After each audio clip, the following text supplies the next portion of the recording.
सफल बने, समर्थ बने, पावन बने जीवन।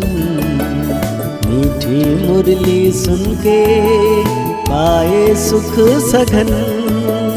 आज का चिंतन, आज का चिंतन। ओम शांति। Good morning. प्यार का सागर मीठा बाबा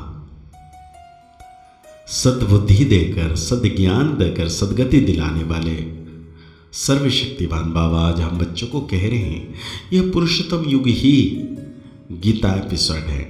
इसी में ही तुम्हें पुरुषार्थ कर उत्तम पुरुषार्थ अर्थात देवता बनना है। साथ में बाबा पूछ रहे हैं किस एक बात का सदा ध्यान रहे तो बेड़ा पार हो जाएगा। बाबा कहते हैं सदा ध्यान रहे कि हमें ईश्वरीय संग में रहना है तो भी बेड़ा पार हो जाएगा। अगर संग दोष में आए, संशय आया तो बेड़ा विषय सागर में डूब जाएगा। बाप जो समझाते हैं उसमें बच्चों को जरा भी संशय नहीं आना चाहिए। बाप तुम बच्चों को आप समान पवित्र और नॉलेजफुल बनाने आए हैं। बाप के संग में ही रहना है। तो आज बाबा कह रहे हैं बच्चे जानते हैं कि बाप वही राजयोग सिखला रहे हैं जो 5000 वर्ष पहले समझाया था। बच्चों को मालूम है, दुनिया को तो मालूम नहीं है, तो फिर पूछना चाहिए गीता का भगवान कब आया। भगवान जो कहते हैं मैं राजयोग सिखलाकर तुमको राजाओं का राजा बनाता हूं, वो गीता एपिसोड कब हुआ था यह पूछना चाहिए। यह बात कोई भी नहीं जानते हैं और तुम अब प्रैक्टिकल में सुन रहे हो। गीता का एपिसोड होना भी चाहिए कलयुग के अंत में और सत्य के आदि के बीच में। आदि सनातन देवी देवता धर्म की स्थापना करते हैं तो जरूर संगम पर ही आएंगे। पुरुषोत्तम संगम ही है जरूर। भल पुरुषोत्तम वर्ष गाते हैं परंतु विचारों को पता नहीं है। तो मीठे मीठे बच्चों को मालूम है उत्तम पुरुष बनाने के लिए अर्थात मनुष्य को उत्तम देवता बनाने के लिए बाप आकर पढ़ाते हैं। मनुष्य में उत्तम पुरुष ये देवताएं लक्ष्मी नारायण हैं। मनुष्य को देवता बनाया इस संगमिक पर। देवताएं जरूर सतयुग में ही होते हैं, बाकी सब है कलयुग में। तुम बच्चे जानते हो हम हैं संगमयुगी ब्राह्मण।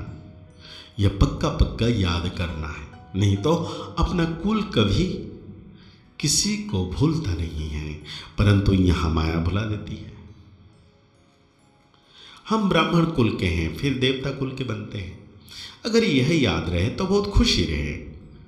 तुम पढ़ते हो राजयोग, समझाते हो, अब फिर भगवान गीता का ज्ञान सुना रहे हैं और भारत का प्राचीन योग भी सिखा रहे हैं। हम मनुष्य से देवता बन रहे हैं।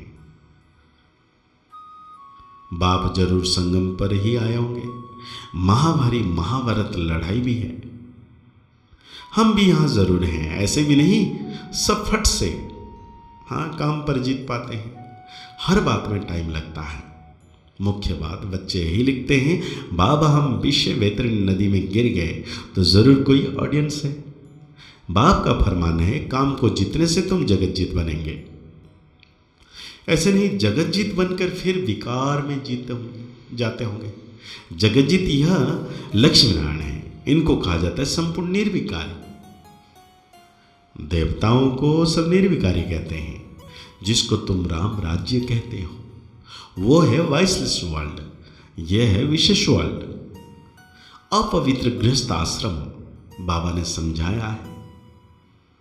तुम पवित्र गृहस्थ आश्रम के थे, अब 84 जन्म लेते लेते अपवित्र बन गए हो। 84 जन्म की ही कहानी है। नई दुनिया जरूर ऐसी वाइसलेस होनी चाहिए। भगवान जो पवित्रता का सागर है वही स्थापना करते हैं, फिर रावण राज्य भी जरूर आना है। नाम यह है राम राज्य और रावण राज्य। रावण राज्य माना ही आसुरी राज्य। अभी तुम आसुरी राज्य में बैठे हो।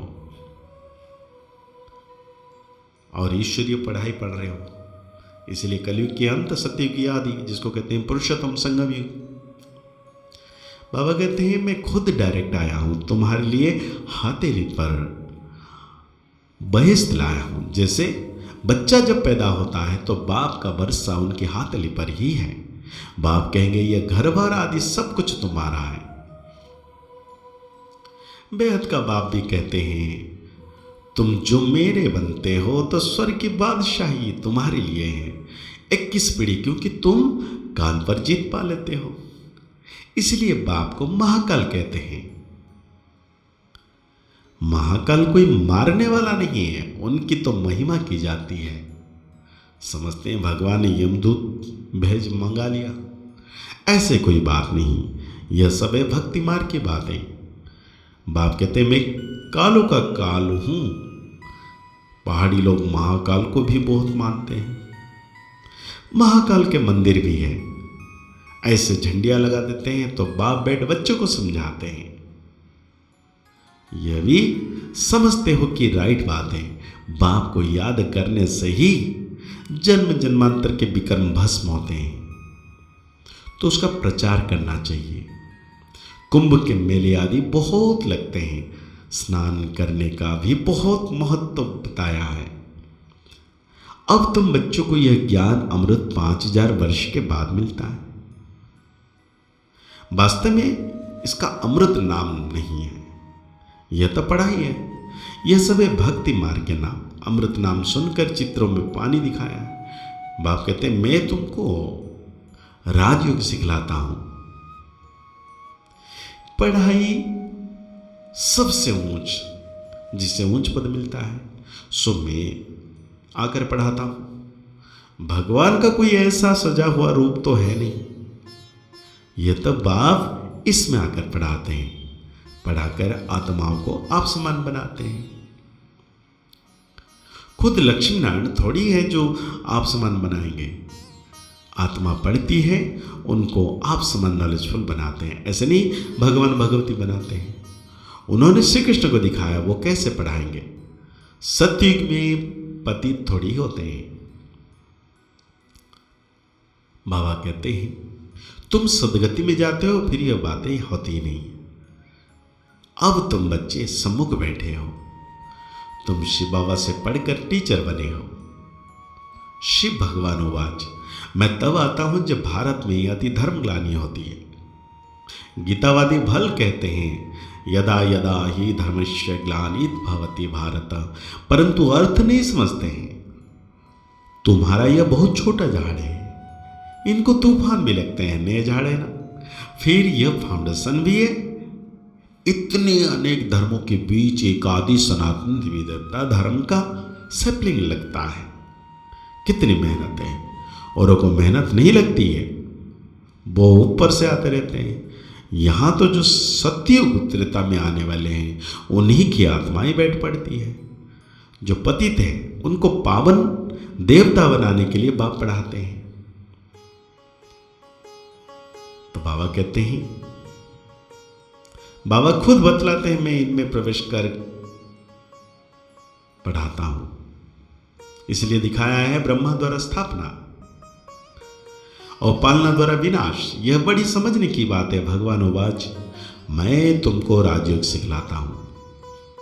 तो आज बाबा धारणाओं में कहते हैं जो बातें बीत गई उसका चिंतन नहीं करना है। अब तक जो कुछ पढ़ा है उसे भूलना है। एक बाप से सुनना और अपने ब्राह्मण कुल को सदा याद रखना। पूरा निश्चय बुद्धि होकर रहना है। किसी भी बात में संशय नहीं उठाना है। ईश्वरीय संग और पढ़ाई कभी भी नहीं छोड़ना है। आज बाबा हम बच्चों को वरदान दे रहे हैं, रूहानी माशूक की आकर्षण में आकर्षित हो, मेहनत से मुक्त होने वाले रूहानी आशिक भव।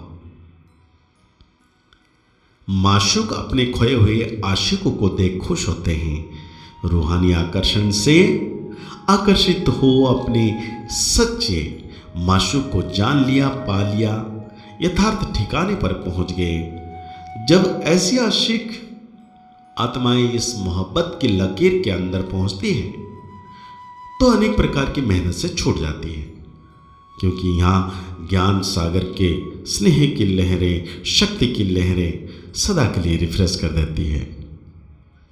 यह मनोरंजन का विशेष स्थान, मिलने का स्थान आप आशिकों के लिए माशूक ने बनाया है। तो आज बाबा हम बच्चों को स्लोगन दे रहे हैं, एकांतवासी बनने के साथ साथ एक नामी और एकानामी वाले बनो। तो आज की मुरली के अनुसार हम सो मान लेंगे। मेरी रूहानी आशिक आत्माओं, मुरली को और गहरी रीति से चिंतन करते हुए निरंतर मीठे बाबा की याद में रहना है कि सर्वशक्तिवान बाबा सदा मेरे साथ है। मेरे मस्तक के ऊपर परम सितारा अपनी किरणें बरसाकर मुझे पावन बना रहे हैं। मुस्कुराते रहिए, आगे बढ़ते रहिए, पुरुषार्थ करते रहिए, खुश रहें, स्वस्थ रहें, मस्त रहें। ओम शांति, ओम शांति, ओम शांति।